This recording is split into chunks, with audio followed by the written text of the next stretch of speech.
World's biggest astrology community in Tamil. Online Astro TV, வாழ்வின் வெளிச்சம். Online astro டிவியை கண்டு மகிழுங்கள். அடுத்ததாக ஜோதிட பிரபஞ்ச குழுவின் ஒருங்கிணைப்பாளர் நந்தகுமார் ஐயா அவர்களுடைய சொற்பொழிவு. மிக சிறப்பான ஒரு தலைப்பில் இன்றைக்கி பேச போகிறார். எல்லாரும் ஜாதகத்தில் நிறையா தோஷங்கள் பற்றி சொல்லியிருப்போம். இன்றைக்கி அவர் பேசக்கூடிய தோஷங்கள் ரொம்ப வித்தியாசமான தோஷங்கள். ஜாதகத்துக்கு அப்பாற்பட்டு பித்ருதோஷம், மண் தோஷம், மனை தோஷம் இதெல்லாம் எதனால் ஏற்படுது, இதுக்கான நிவர்த்தி முறைகள் என்ன அப்படிங்கிற தலைப்பில் மிக சிறப்பான சொற்பொழிவை கொடுக்க போகிறாரு. இது அவசியம் எல்லாரும் கவனிக்க வேண்டிய ஒரு தகவல். பித்ருதோஷம் எப்படி வருது, மண்ணுனால மண் தோஷம் எப்படி வருது, மனை தோஷம் எப்படி வருது அப்படிங்கிற தகவல்லாம் இன்னைக்கு கொடுத்து அதுக்கான சில பரிகார முறைகளையும் சூட்சமமாக கொடுக்க போகிறார் நம்முடைய ஒருங்கிணைப்பாளர் மருத்துவ ஜோதிடர் அஸ்வின் ஜோதிட தாந்திரிக டாரட் பரிகார நிலையத்துடைய நிறுவனர் திரு நந்தகுமார் ஐயா அவர்களை சொற்பொழிவாற்ற வருமாறு அன்புடன் அழைக்கின்றேன். திருநீலகண்டம் அனைவருக்கும் வணக்கம். திருநீலகண்டம் அனைவருக்கும் வணக்கம். நமது ஜோதிட பிரபஞ்ச குழுவின் 53வது மாதாந்திர கருத்தரங்கத்திற்கு வந்திருந்து இவ்வளவு நேரம் நமது ஜோதிட சிறப்பு பேச்சாளர்களோட சொற்பொழிவை கேட்டவங்கள் அனைவருக்கும் மனமார்ந்த வாழ்த்துக்களும் நன்றிகளும் வணக்கங்களும். நம்ம இந்த மாதம் நம்ம கொடுத்த ரொம்ப முக்கியமான ஒரு தலைப்பு நம்மளாம் செலக்ட் பண்ணது. ஆக்சுவலாக பிதுர் தோஷம், மண் தோஷம், மனை தோஷம். தோஷங்கள் நிறைய வகையில் இருக்குது, எல்லாருக்குமே தெரிஞ்சது தான். தோஷங்கள்னாவே ஒரு தேவையற்ற ஒரு ஒரு காம்பினேஷன் வச்சுக்கோங்க. இப்போது யோகம் எப்படி நமக்கு யோகங்கள் அதிகமாக கொடுக்குதோ அதுபோல் தோஷங்கள் தோஷத்தை கொடுக்கக்கூடிய ஒரு காரணி ஜென்ரலாக. இந்த இதில் தோஷங்கள் நிறைய வகையில் இருந்தாலும் எல்லா விஷயங்களும் செஞ்சு பார்த்த பிறகும் நம்ம ஒவ்வொரு ஜோதிடராக தொடர்ச்சியாக பார்க்குறதும் யூடியூப்பில் ஏதாவது ஒரு விஷயம் கற்றுக்கிறதுக்கும் என்ன ஒரு மெயினான விஷயம் என்னென்னு பார்த்திங்கன்னா, நம்மளோட தோஷங்களை குறைக்கிறது தான் மெயின் பார்ட்டாக இருக்கும். ஸோ நம்ம தோஷங்கள் நமக்கு எப்படி உருவாச்சு, நம்மளோட முன் ஜென்மம், அது நம்மளோட முன்னோர்கள் அதெல்லாம் அப்புறம் இருந்தாலும் பொதுவாக ஜாதகம் பார்க்கறதுக்கு காரணம் அடுத்தடுத்த ஜோதிடர்கள் நம்ம நாடி நம்ம போகிறதுக்கோ அடுத்தடுத்த யூடியூப்பில் மறுபடியும் விஷயங்களை தெரிஞ்சுக்கிறதுக்கு முக்கியமான காரணம் என்னென்னு பார்த்திங்கன்னா, தோஷங்களை குறைக்கிறதுக்கான வழி என்ன அப்படிங்கிறது தான். இப்படி எல்லாமே பாரம்பரிய ஜோதிடத்துலேருந்து நிறைய ஜோதிட முறைகள்லேருந்து ஏகப்பட்ட விஷயங்கள், நிறைய பரிகாரங்கள், தாந்திரிகம் மாந்திரிக பரிகாரங்கள், ஏகப்பட்ட விஷயங்களை நம்ம செஞ்சு பார்த்தாலும் கூட ஒரு முன்னேற்றம் இல்லை அப்படிங்கிறவங்களுக்கு தான் நம்ம பார்க்க வேண்டிய முக்கியமான தோஷம் இந்த ரெண்டு தோஷம்னா 3 தோஷம். அதில் தலையாய முக்கியமான தோஷம் பிதுர் தோஷம். பிதுர் தோஷமும் மண் தோஷம், மனை தோஷம். மண் தோஷம், மனை தோஷம் என்னென்னா, மண்ணுனா நம்ம இருக்கிற நம்மளுடைய நம்ம விவசாயம் பண்ணுற பொதுவாக நம்ம நடக்கிற பொது பயன்பாட்டுக்குரிய இடங்கள்லாம் இருக்கிறதுக்கு பேர் மண், அந்த மண் தோஷம். மனைனா நம்ம வாழ்கிற வீடு, அது ஃப்ளாட் போட்டு நம்ம வீடு கட்டியிருக்கோம், இல்லை வாடகைக்கு இருக்கோம், இல்லை அப்பார்ட்மெண்ட்டில் இருக்கோம், எதுவாக இருந்தாலும் அதுக்கு கீழே இருக்கு இல்லையா, அது பேர் மனை. மண்ணுக்கும் மனைக்கும் டிஃப்ரென்ஸ் இவ்வளோ தான். ஸோ மண் தோஷம் மனை தோஷம் எல்லாமே இன்டகிரேட்டடாக இருந்தாலும் கூட டிஃப்ரென்ஷியேட் இருக்குது, அதுதான் இந்த விஷயம். ஸோ இதில் எல்லாத்துலேயும் ரொம்ப ரொம்ப ரொம்ப முக்கியமாக எல்லாருமே ஏதாவது ஒரு ரூபத்தில் பாதிக்கப்பட்டிருக்கிற முக்கியமான ஒரு தோஷம் என்னென்னு பார்த்தீங்கன்னா பிதுர் தோஷம். அப்போ இந்த பிதுர் தோஷம் எப்படி உருவாகுது, இந்த பிதுர் தோஷத்துக்கான காம்பினேஷன் என்ன, இந்த பிதுர் தோஷத்தோட பலன்கள் என்ன, பிதுர் தோஷத்தோட பாதிப்புகள் என்ன, அந்த பிதுர் தோஷத்தை எப்படி நிவர்த்தி செய்யலாம், அதை பார்த்துட்டாவே ஒரு 70% நம்ம ஜாதகம் நம்மளோட என்ன பிறப்பை நோக்கி வந்தோமோ அதை ஈஸியாக கடந்துடலாம். இதில் தான் சூட்சுமமே அடங்கியிருக்கு. ஏன்னா டிஎன்ஏல நான் முன்னாடி வழக்கமாக சொல்கிற போல தான் 2 டிஎன்ஏ அம்மா அப்பாக்குள்ளே அந்த குரோமோசோம்ஸ் ஜாயிண்ட் ஆகும்போது முன்னோர்கள் வழியாக வந்த அந்த கர்ம பதிவுகளோட கூட்டு விளைவு தான் நம்ம. ஸோ நம்மளோட பாடியாக இருக்கட்டும், மைண்டாக இருக்கட்டும், சோலாக இருக்கட்டும், அன்னமய கோஷம், பிராணமய கோஷம் நிறைய இருக்கு இல்லையா, அந்த மாதிரி எல்லாத்துக்குமே பேஸ் நம்ம முன்னோர்கள் தான். நம்ம முற்பிறவியில் செஞ்ச வினைகளோட நீழ்ச்சி தான் இந்த பிறவியோட நம்மளோட பலாப்பலன்கள். அது எல்லாருக்குமே தெரியும் இல்லையா. ஜாதகத்தில் முன்னாடியே எழுதுவாங்க, ஜனனி ஜன்ம சௌக்கியானம் தெரியும் இல்லையா. முற்பிறவியில் செய்த நன்மை தீமைகளோட விளைவுகளுக்கு ஏற்ப அனுபவிக்கிறதுக்காக பிறந்ததான் இப்பிறப்பு அப்படின்னு தான் எழுதியே கொடுத்துருப்பாங்க. ஸோ இதில் நிறைய லக்ன தோஷம், சந்தி தோஷம், ராசி தோஷம், நட்சத்திர தோஷம், நட்சத்திர பாத தோஷம், திதி தோஷம், இப்படி ஏகப்பட்ட தோஷங்கள் இருந்தாலும் யாருமே தப்பிக்க முடியாத எந்த விஷயமான பரிகாரங்கள் செஞ்சாலும் ரொம்ப நம்மளை வச்சு செய்கிற ஒரு தோஷம்னா அது பிதிர் தோஷம்தான். பொதுவாக இப்போ நம்ம இருக்கிற காலகட்டத்தில் இதோட வீரியம் வந்து நிறைய பேருக்கு தெரியறது இல்லை. இதெல்லாம் நம்ம முன்னோர்கள் கரெக்டாக ஃபாலோ பண்ணிகிட்டு இருந்த வரையிலும் எல்லாம் பர்ஃபெக்டாக இருந்தது. மாடர்னைஸ் ஆனோன்னே நம்மளோட வாழ்க்கை முறையோட மாற்றங்கள் ஏற்பட்டதுக்கப்புறம் இது எல்லாருமே நம்ம ஏதோ ஒரு ரூபத்தில் பிதிர் தோஷத்தால் பாதிக்கப்படுறோம். நம்ம பிறக்கும்போது இல்லைனா கூட வளர வளர வளர நம்ம அந்த அந்த குடும்பத்தில் நடக்கிற வழக்கம் சட்ட அந்த சடங்குகள் சம்பிரதாயங்கள்லாம் மாற மாற மாற நம்மளும் அந்த இதுக்குள்ளே மாட்டிக்கிறோம். அந்த ட்ராப் வந்து எல்லாருக்குமே இருக்குது. அதே மாதிரி தான் நமக்கும் நம்மளோட ஒய்ஃபுக்கும் நம்ம குழந்தைங்களுக்கும் அதை கடத்துகிறோம். ஸோ இதுதான் நிதர்சனமான உண்மை. அப்போ பிதிர் தோஷத்துக்கு ஜாதக ரீதியாக எல்லாருக்குமே தெரிஞ்சதான். சூரியனோட ராகு கேது சேர்ந்திருந்தாலோ, சந்திரனோட ராகு கேது சேர்ந்திருந்தாலோ, சூரியன் ராகு கேது நட்சத்திரங்களில் இருந்தாலோ, சூரியன் சனி சேர்ந்திருந்தாலோ, லக்னத்துக்கு 2 பக்கமும் அசுபர்கள் இருந்தாலோ, 9ஆம் இடத்தோட அசுபர் சேர்ந்திருந்தாலோ, இப்படி நிறைய இருக்குது பிதிர் தோஷத்துக்கு. பிதிர் தோஷத்துக்கு ரூல்ஸ் வந்து ஏகப்பட்டது இருக்குது. அதில் ஏதாவது ஒன்றாவது நம்மக்கிட்ட இருக்கும், மாறுறதுக்கு வாய்ப்பே இல்லை. 9ஆம் அதிபதி இல்லைன்னா 5ஆம் அதிபதி, லக்னாதிபதி எல்லாம் ராகு கேது தொடர்பு இல்லாமல் நிறைய பேருக்கு இருக்கிறது இல்லை. நான் பார்த்த வகையிலும் எல்லோரும் ஏதோ ஒரு ரூபத்தில் மாட்டிக்கிறோம். அப்போ எப்படியோ நம்ம வந்து கடைசியில் அந்த பிதிர் சாபத்தில் உள்ளாயிடுறோம். இதுதான் காரணம். இதை விட இதெல்லாம் ஜாதக ரீதியானது. பொதுவாக தாந்திரிக ரீதியாகவும் சரி, நம்ம இப்போ இருக்கிற நடைமுறை வாழ்க்கைப்படியும் சரி, நம்ம வீட்டில் ஏதோ ஒரு இறப்பு சம்மந்தம் ஒரு கர்ம காரியம் நடந்ததுன்னா நம்ம அந்த முறைப்படியான சடங்குகள் சம்பிரதாயங்களை ஃபாலோ பண்ணுறது இல்லை. கேட்டால் நேரம் இல்லை, எல்லாருக்கும் லீவ் இல்லை, அடுத்தடுத்த விஷயங்களை ஃபாலோ பண்ணுறதில்ல. டக்குன்னு முடித்தோமா, போய் ஃபர்னஸில் வச்சோமா, அடுத்த 1 ஹவரில் வாங்கினோமா, கரைச்சோமா, உடனே பாலை தெளிச்சோமான்ற ரேஞ்சுக்கு தான் இப்போ இருக்குது. அது நம்ம யாரை குற்றம் சொல்கிறதுன்னு தெரியல. அது வந்து அப்படியே கால ஓட்டத்தில் போயிடுச்சு. அப்போ அங்கேருந்தே பிதிர் தோஷம் ஸ்டார்ட் ஆகிடுது. இந்த விஷயம் புதுசாக இருந்தாலும் காலையிலே ஐயா சொன்னார், வள்ளலார் வந்து அவரோட முறைப்படியும் சரி, ரொம்ப 3000 5000 வருஷத்துக்கு முன்னாடியும் சரி எரிக்கிற பழக்கம் இல்லை. எல்லாமே மேக்ஸிமம் புதைக்கிறது தான். புதைக்கிற இடுகாடுகள் தான் அதிகம், சுடுகாடுகள் இல்லை. அப்புறம் தான் காலகாலமாக அப்புறம் படையெடுப்புகள் மற்ற விஷயங்கள் அப்படியே ஒன்று ஒன்றா மாறிடுச்சு. இதில் இன்னமும் புதைக்கிற வழக்கமுள்ள குடும்பங்கள் நிறைய இருக்குது. அவங்களோட வர்க்கத்தில் புதைக்க தான் செய்வாங்க, எரிக்க மாட்டாங்க. எரிக்கிறது மட்டும் பண்ணக்கூடியவங்க இருக்காங்க, அவங்க புதைக்க மாட்டாங்க. இது ஜென்ரல் 90% எரிக்கிறதுல தான் இருப்பாங்க. ரொம்ப ஃபியூ பீப்புள்ஸ் தான் புதைக்கிறதுல இருப்பாங்க. ஸோ புதைக்கும் போது தான் அந்த அவர் சொன்ன மாதிரி அந்த தனஞ்சயன் கடைசியில் பிரிகிற வாயு மண்டையை உடச்சிட்டு போகும்னு சொல்லுவாங்க. அது போகணுன்னா அதுக்கு டைம் கொடுக்கணும். அது வரையிலும் அதை மண்ணில் வச்சாதான் அது மக்கி அந்த டைமுக்கு அது வெளியே போச்சுன்னா சுப மரணம் மாதிரி அர்த்தம். அது அவங்க எப்படி இறந்துருந்தாலும் கூட. இது இப்போலாம் நம்ம ஃபாலோ பண்ணுறதில்ல. ஏன்னா இடம் இல்லை, யாரும் அதை செய்கிறதில்ல. இப்போல்லாம் குழி பறிக்கிறது கூட ஆள் கிடைக்க மாட்டேங்கிறாங்க. கிராமங்கள்லேயே மாறி போச்சு. நகரத்துக்கெலாம் நம்ம சொல்ல வேண்டிய அவசியமே இல்லை. ஏன்னா க்யூவில் நிற்கிறாங்க. ஃபர்னஸ்லாம் நோட் பண்ணி ஆதார் நம்பர் கொடுத்து முன்னாடியே போய் டைம் கொடுத்து அவங்க கொடுக்குற டைமுக்கு கொஞ்சம் முன்ன பின்ன வந்தால் கூட அவ்வளோ ஃப்ரெஷர்லாம் போயிட்டுருக்கு. ஸோ இதனால தான் இந்த முதல்ல பிதிர் தோஷம் வந்து அங்கே தான் ஆரம்பிக்கிற மைய புள்ளி, அங்கேருந்து ஸ்டார்ட் ஆகுது. ஸோ அப்போ நம்ம வீட்டிலலாம் யாரையாவது ஒருத்தவங்க கன்ஃபார்ம்டாக ஃபர்னஸில் வச்சுருப்போம். அவங்க வந்து இம்மிடியேட்டாக அதுவும் ஃபர்னஸ் நார்மலாக நம்ம வந்து விரட்டி வச்சு விறகு வச்சு முன்னாடியெல்லாம் சேறு பூசி வைக்கோல் பூசி சுடலை உழுதுறதுன்னு சொல்லுவாங்க. இப்போல்லாம் அதெல்லாம் பார்க்கறதே ரொம்ப அபூர்வம். அப்படியே வச்சு பண்ணிட்டு போயிடுறாங்க. அப்படியே எரிக்கிறதுனா கூட அந்த மேலே பேக் பண்ணுறதுலாம் இல்லை. அது எதுக்கெல்லாம் பேக் பண்ணுறதுலாம் அதுக்கெலாம் நிறைய ரீசன்ஸ் இருக்குது. நிறைய சடங்குகள்லாம் முன்னோர்கள் கரெக்டாக தான் வகுத்து வச்சுட்டு போயிருக்காங்க. ஆனால் நம்ம இப்போ கால ஓட்டத்தில் ஃபாலோ பண்ண முடியல. ஸோ இதனால் ஃபர்னஸில் போய் டக்குன்னு வச்சுட்றோம். ஃபர்னஸில் அது கேஸு, நம்ம வீட்டில் ஸ்டவ் பற்ற வைக்கிற மாதிரி தான். அப்படி பற்ற வச்சா அப்படியே கும்முன்னு வரும். ஒரு 10 நிமிஷத்தில் வேறு மாதிரி மாடுலேஷன் ஆகிடும். 1 ஹவரில் டோட்டலாக வந்துடும். அதுக்கப்புறம் அவங்க எந்த பாடியோட இது எடுத்து கொடுக்குறாங்கலாம் தெரியாது. அவங்க கொடுக்குறது தான் அது நமக்கு தெரியாது. அது நம்ம அப்பா அம்மான்னு நினச்சி தான் நம்ம போய் பால்லாம் தெளித்து உடைய 1 ஹவரில் எல்லாம் முடிச்சிடுறோம். சார் அதெல்லாம் செகண்டரி. இப்போ நம்ம அந்த இறந்த அந்த ஆத்மா வந்து 11 நாள் 13ஆவது நாள் அந்த காரியங்கள்லாம் நிறைய இருக்குது.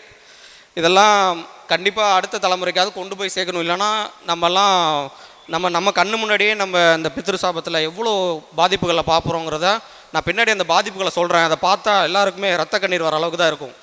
அவ்வளோ பாதிப்புகள் இருக்கும் இந்த பித்ரு சாபத்தினால. ஸோ இந்த பித்திருக்களுடைய இந்த தோஷம், இந்த சாபம் உருவாகிறதுக்கான மைய புள்ளி, முதல் ஸ்டார்டிங் பாயிண்ட் வந்து அந்த ஃபர்னஸ்லேருந்து தான் ஸ்டார்ட் ஆகுது. ஸோ அதை தாண்டி ராட்டி வச்சு விறகு வச்சு அப்படி நார்மலாக எரிக்கிற வீடுகள்லையும் கூட அதையும் முறைப்படி கரெக்டாக பண்ணுறதில்ல. என்னென்னா அதுக்கு சில ரூல்ஸ் இருக்குது. இறந்த டைம்லேருந்து இந்த நாளிகைக்குள்ளே அதை எரிய விட்டுறணும், அதுக்கு மேலே வச்சுருக்கக்கூடாது அப்படிலாம் இருக்குது. அப்புறம் அந்த நட்சத்திரம் இருக்குது, நட்சத்திரத்தை பார்த்து சில அடைப்பு நட்சத்திரங்கள், சில நட்சத்திரங்கள்லாம் இருந்ததுன்னா இறந்து போன இடத்துலேருந்து வெளியே கொண்டு வரும்போதே முன்னாடி காலத்துலலாம் பக்கத்தில் ஒரு செவரை தொலையிட்டு கொண்டு வருவாங்க. அதெல்லாம் யாராவது பார்த்துருக்கீங்களான்னு தெரியல, நான்லாம் பார்த்துருக்கேன். நார்மலாக ஒரு வீட்டில் போகிறத பெரியவங்க இறந்துட்டாங்கன்னா அந்த ஒரு கேட்டை நட்சத்திரம், ஒரு 2 நட்சத்திரம் இருக்குது, அது ரொம்ப ரொம்ப ரொம்ப மோசமான ஒரு நட்சத்திரம். தனிஷ்ட பஞ்சமி வேறு, அது அடைப்பு நட்சத்திரம். அதை தாண்டி சில நட்சத்திரம் இருக்குது, அந்த நட்சத்திரத்தெல்லாம் இறந்துட்டாங்கன்னா என்ன பண்ணுவாங்கன்னா வாசல் இருக்கு இல்லையா, வாசல் பக்கத்தில் உடச்சி, வாசல் அளவுக்கு உடச்சி அதில் தான் பாடி எடுத்துகிட்டு வருவாங்க. கேள்விப்பட்டதே இல்லைல்ல? ஆமாம், இப்படிலாம் இருக்குது. இதெல்லாம் பண்ணால் தான் ப்ராப்பராக அவங்களோட சந்ததிகள் பர்ஃபெக்டாக போய் சேருவாங்க. நல்ல ஒரு வாழ்க்கையும் நல்ல ஒரு பிறப்பு, திருமணம், மற்ற விஷயங்கள், ருதுவாகிறதுலேருந்து எல்லாமே பர்ஃபெக்டாக இருக்கும் அவங்க இறப்பு வரையிலும். அப்படி இல்லாத பட்சத்தில் ஏதோ ஒரு ரூபத்தில் மாட்டுவோம். அப்புறம் வந்து சில நேரங்களில் அந்த வாசலில் கிராஸ் மாதிரி நூல் கட்டுவாங்க, அது பார்த்துருக்கீங்களா? அதுவும் பார்த்தலையா? இறந்து போய் இப்போ உள்ள யாராவது இருக்காங்க நம்ம வீட்டில், இப்போ அவங்க அந்த நட்சத்திரத்தில், அது ஒரு சில நட்சத்திரம் இருக்குது, அந்த நட்சத்திரத்தில் இறந்துட்டாங்க அப்படின்னா அவங்கள எல்லாம் வெளியே குளிய விட்டுறதுக்காக வெளியே எடுத்துகிட்டு வருவாங்க இல்லையா? அப்போ வெளியே எடுத்துகிட்டு வரும்போது கிராஸ் டு அந்த நிலையில் கார்னர் டு கார்னர் வந்து நூலில் கட்டணும். அதுக்கு ஒரு தனியாக ஒரு நூல் அந்த காலத்திலலாம் வச்சுருப்பாங்க. இப்போல்லாம் அதெல்லாம் அது பேரே தெரியாது, அப்புறம் எங்கே அதை பற்றி பேசுகிறது. அந்த அப்படி நூலில் மேலேருந்து கார்னரும் இந்த சைடு கார்னரும் இங்கே எண்டும் தாழ்பாலில் போட்டு அதை பிச்சுட்டு தூக்கிட்டு வருவாங்க. இதெல்லாம் நிறைய சடங்குகள், இதுக்குள்ளெல்லாம் பின்னாடி ரீசனே இல்லை, இதெல்லாம் சும்மா அப்படி இப்படின்னு நம்ம நினச்சாலும் அதுக்குள்ளெல்லாம் நிறைய தாத்பரியங்கள் ஒழிச்சு வச்சுருக்காங்க. சொன்னால் யாரும் கேட்க மாட்டாங்கிறதுக்காக ஒரு பயமூர்த்திலாம் வச்சாங்க. இப்போ அதுவும் மறைஞ்சு போச்சு. சரி, ஓகே. இப்போ இது போல் இறந்துட்டாங்க, நம்ம வீட்டில் எல்லாம் டைம் இல்லை, எல்லோரும் அவங்கவுங்க ஆஃபீஸ் போகணும், அடுத்தடுத்த நாள் காரியங்களுக்கெல்லாம் நேரம் இல்லை, அதனால் டக்குன்னு பண்ணிட்டு போயிடும் இல்லையா? அப்போ அந்த பித்திரு தோஷங்கள்லாம் அந்த ஆன்மா வந்து சபிக்கப்பட்டு அதை வந்து நம்மளெல்லாம் தூற்றி அப்படி இப்படின்னு ஆகுதுன்ற மாதிரி முன்னோர்கள் வந்து கருட புராணத்தில் தெளிவாக எழுதி வச்சுருக்காங்க. அகால மரணம் அடைஞ்சவங்களுக்கு என்ன செய்யணும், வாலண்டரியாக சூசைட் பண்ணிக்கிட்டவங்களுக்கு என்ன பண்ணணும் அப்படிங்கிறதுலாம் நிறைய ரூல்ஸ் அண்ட் ரெகுலேஷன்ஸ் ஏகப்பட்டது இருக்குது. இப்போ அதெல்லாம் நம்மளால் ஃபாலோ பண்ண முடியல, தெரிஞ்சோ தெரியாமலோ பண்ணலை, விட்டுட்டோம். ஸோ இப்போ வந்து பிதிர் தோஷம் உருவாயிருச்சுன்னா நம்ம வாழ்கிற காலத்திலேயே நம்ம முன்னோர்களில் நமக்கு தாத்தா பாட்டிகளோ நம்ம அம்மா அப்போ இது மாதிரி இது பண்ண முடியல, ப்ராப்பராக செய்யலை. அப்போ என்ன ஆகும்னா இந்த பிதிர் தோஷத்தோட பாதிப்புகள் ஆரம்பிச்சிடும். எப்படி ஆரம்பிக்கும், விளைவுகள் என்ன அப்படின்னு பார்த்திங்கன்னா, பொதுவாக நம்ம கர்ம தோஷ பரிகாரங்கள் சொல்லுவோம்ல, இப்போ நம்ம ஓயமறையெல்லாம் பரிகாரம் காசிலெலாம் பண்ணுறோம்ல, அதோட வெளிப்பாடு தான் அதிகமாக இருக்கும். அது போல தான் இருக்கும். எப்படின்னா ப்ராப்பரான ஒரு விஷயங்கள் தெளிவாக வீட்டில் நடக்காது. இந்த நம்ம இப்போ தான் துணி துவைப்போம், மேகமெல்லாம் சூழ்ந்து மழை வர்ற காலக்கு தான், எப்படி காய போடுறதே தெரியாதுல்ல, அது மாதிரி தான். அவ்வளோ நேரம் சும்மா தான் இருந்திருப்போம், அதை துணி நனைச்சி போட்டோம், துவைக்காமல் இருக்க முடியாது, துவைச்சிட்டோம், காய வைக்காமல் இருக்க முடியாது, வீட்டுக்குள்ளேயே இது மாதிரிலாம் நிறைய ஒரு மாதிரி கப்படிக்கும் இல்லையா, வீட்டில் இயற்கையாக நடக்கிறது தானே. இது மாதிரி விஷயங்கள்லாம் ஒன்று ஒன்றா நடக்க ஆரம்பிக்கும். அதுக்கப்புறம் நம்ம குழந்தைங்களோட பேச்சு கேட்காமல் இருக்கிறது, அவங்களுடைய அன்ஹெல்த்தி ஃபுட்டு, அன்ஹெல்த்தியான விஷயங்கள், கணவன் மனைவி ஒற்றுமை குறையிறது, சந்தேகம் வர்றது, பிரச்சனைகள் உருவாகிறது, சத்தம் அதிகமாகிறது, வீட்டுக்குள்ளே வேறு 3ஆம் நபர்கள் பிரச்சனை வர்றது, அண்ணன் தம்பிக்குள்ளே அந்த பிரச்சனைகள் வர்றது, கூட்டு குடும்பம் அந்த விஷயங்கள்லாம் மாறி போகிறது, அதுக்கப்புறம் இந்த செய்வினை மற்ற குழப்பங்கள் உருவாகிறது, குறிப்பாக நிறைய தாடி வளர்க்குறது, அதை ஷேவ் பண்ண கூட நேரம் இல்லாமல், சட்டைலாம் ரொம்ப சீக்கிரமாக பின்னாடி வந்து ஓட்டையாயிடும். இதுக்கெல்லாமே ரீசன் இருக்குது. அதுக்கெல்லாம் இதெல்லாம் ஒரு காரணம். துணியில் நெருப்பு படுறது, அதுக்கப்புறம் அழுக்கான ஆடைகளை போட்டுக்கிட்டே இருக்க வேண்டிய ஒரு சூழ்நிலை ஏற்படுறது, முக்கியமாக ஃபினான்ஷியல் பிரச்சனைகள், கடன் பிரச்சனைகள், அதனால் மனசு உடையிறது, குழப்பமாகிறது, வந்த வருமானம் வந்தாலும் செலவு பண்ண முடியாமல் தேவையில்லாத செலவுகள் போகிறது, மருத்துவ செலவுகள், விரைய செலவுகள், இப்படி கணக்கில் இல்லாமல் போயிட்டே இருக்கும். எல்லாரும் ஏதோ ரூபத்தில் அதிலெல்லாம் பாதிக்கப்படுறோம். இந்த பிதிர் தோஷத்தோட இதெல்லாம் இப்போ தான் ஸ்டார்ட் ஆகுதுன்னு அர்த்தம், இப்போ தான் அக்குமுலேட் ஆகுது. இப்போ நம்ம ப்ராப்பராக அப்படி எரிச்சிட்டோம், அவங்களுக்கு அந்த 13ஆம் நாள் காரியமோ இல்லை அந்த அடைப்புகள் இருந்தால் அதுக்கு என்ன வைக்கணுமோ இதெல்லாம் செய்யாமல் நம்ம பாட்டு நம்ம வேலையை பார்த்துட்ருக்கோம்னா இப்படி தான் அப்படியே ரொட்டேட் ஆகிட்டே இருக்கும். இப்போ இன்னும் முன்னோர்களுக்கு அது மாதிரி ப்ராப்பராக செய்யலை. ஒரு அமாவாசையில் எல்லாரையும் கூப்பிட்டு நம்ம ஒரு தர்ப்பணம் கொடுத்துட்டோம், இல்லை ஒரு இப்படியே கண்டினியூஸாக பிரச்சனையாகவே இருக்குதுன்னு சொல்லி நம்ம யாராவது முக்கியமான ஜோதிடர்களை பார்த்து அவங்க ப்ராப்பராக ஒரு வழிகாட்டி ஒரு திலகோமமும் பண்ணிட்டோம். அப்பவும் நடக்குமானா கொஞ்சம் வீரியம் கொஞ்சம் குறையும். ஸோ அவங்களுக்கு வந்து ஏதோ ஒன்றுமே இல்லாததுக்கு ஏதோ ஒன்று அவங்களுக்கு கொடுத்துட்டீங்கன்ற மாதிரி, ஆனாலும் கிளியரன்ஸ் வந்து கிடைக்காது. ஸோ எல்லாம் நம்மளில் பெரும்பான்மையானவங்க இது மாதிரியான ஒரு நிலைமையில தான் இருக்காங்க. எங்கே போனால் சரியாகும், எதை சாப்பிட்டா தீருங்கிற மாதிரியான ஒரு நிலையை நோக்கி தான் எல்லாருமே இருக்கும். ஏன்னா காம்ப்ளிகேஷன்ஸ் இப்படி நிறைய நம்மளே ஏற்படுத்திக்கிட்டது தான். முன்னோர்கள் சொன்ன அந்த விஷயங்களை ஃபாலோ பண்ணாமல் இது போல் மாடர்னைஸ் ஆனதுனால நடந்த பிரச்சனைகளோட விளைவுகளை தான் நம்ம அனுபவிச்சுருக்கோம், நம்ம சந்ததிகளும் அனுபவிச்சுட்ருக்காங்க. குழந்தைகளோட இறப்பை பார்க்குறது, குழந்தைங்க முடியாமல் போகிறது, பெற்றவங்களை பார்த்துக்காமல் இருக்கிறது, இது எல்லாமே இதிலெல்லாம் வரும். ஏகப்பட்ட விஷயங்கள் இருக்குது. அதுக்கான பாதிப்புகள் மட்டும் ஒரு ஒரு புக்கே போடலாம், அவ்வளோ விஷயங்கள் இருக்குது. இது எல்லாத்துக்கும் பேஸ் வந்து பிதிர்தோஷம். இது தான் எப்படின்னா இந்த மண் தோஷம் மனை தோஷம் இருக்கு, அது இன்னமும் மோசம் பண்ணும். ஒரு மண்ணில் இப்போ நம்ம வாங்கியிருக்கோம், ஒரு விவசாய பூமியோ இல்லை ஏதோ ஒரு இடத்துல வாங்கியிருக்கோம், இல்லை நம்ம இருக்கக்கூடிய ஒரு இடத்துக்குன்னே ஒரு மண் சாபம் இருக்கும். ஒரு செட்டப் வீடில் பார்த்தீங்கன்னா எல்லா வீட்லேயும் ஒரே மாதிரி கிச்சன் வச்சுருப்பாங்க, ஒரே மாதிரி பாத்ரூம் வச்சுருப்பாங்க. வாஸ்துப்படி தப்போ ரைட்டோ எல்லாருக்கும் ஒரே மாதிரி பிரச்சனை நடக்கும், பார்த்துருப்பீங்க. அது வந்து செலக்டிவாக அந்த ஏரியாக்குள்ளே ஜியாகிரபிக்காக அந்த தெருவுக்கே முன்னாடி சொல்லுவாங்கள்ல, உங்களுக்கு ஆட தெரியாதவங்களுக்கு தெரு கோணல்னு. கோணல்னால் அது ஆட தெரியாதவங்கன்னா ஜாதகத்தை ப்ராப்பராக பார்க்க தெரியாதவங்களுக்கு அப்படின்னு அர்த்தம். அப்போ ஜாதகம்லாம் ப்ராப்பராக பார்த்துட்டாங்கன்னா அவங்களுக்கு நீங்கள் வாஸ்து எதுவாக இருந்தாலும் இங்கேயே சொல்லிடுவாங்க, இங்கே கோணலாக இருக்குன்னா அங்கேயும் கோணலாக இருக்குன்னு அர்த்தம். ஸோ அப்போ வந்து அந்த அந்த அந்த அந்த தெருவிலேயே அந்த போல் பிரச்சனைகள். அதே போல் தான் ஒரு குடும்பத்தில் ஒரு கலப்பு திருமணம் நடக்குதுன்னா 90% எல்லா வீட்லையும் நடக்க ஆரம்பிச்சிடும். இதெல்லாம் செலக்டிவாக அந்த மண் தோஷங்கிறத புரிஞ்சுக்கணும். இந்த பித்ரு சாபம் சொன்னேன் இல்லையா, பித்ரு சாபத்தில் தாய்வழி சாபம்னு ஒன்று இருக்குது, தந்தை வழி சாபம்னு ஒன்று இருக்குது. மாத்ரு பிதர்னு இருக்காங்க, பித்ரு பிதாமகர் பித்ரு அப்படின்லாம் வரிசையாக வரும். அதை தர்ப்பணம் கொடுக்கும்போது அதெல்லாம் கிளியராக சொல்லுவாங்க.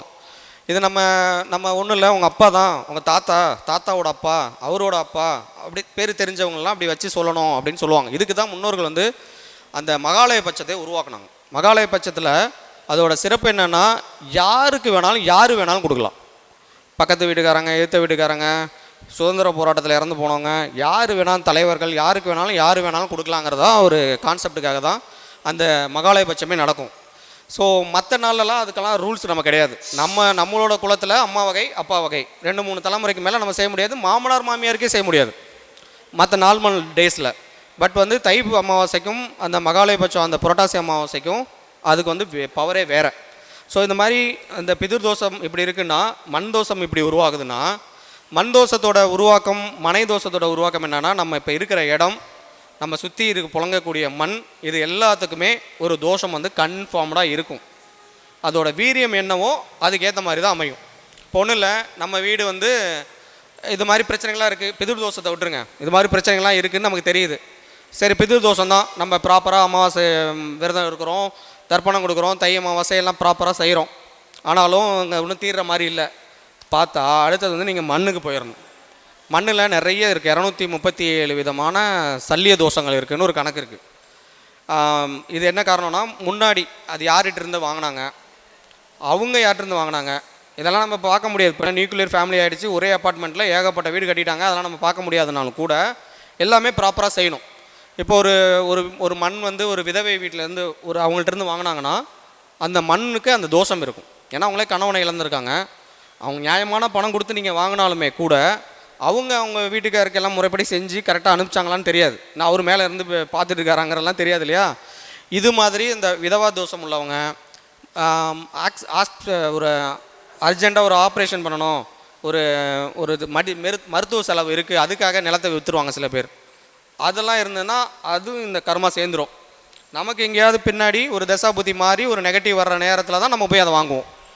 இப்படி மருத்துவ இதுக்காக விற்கிறது.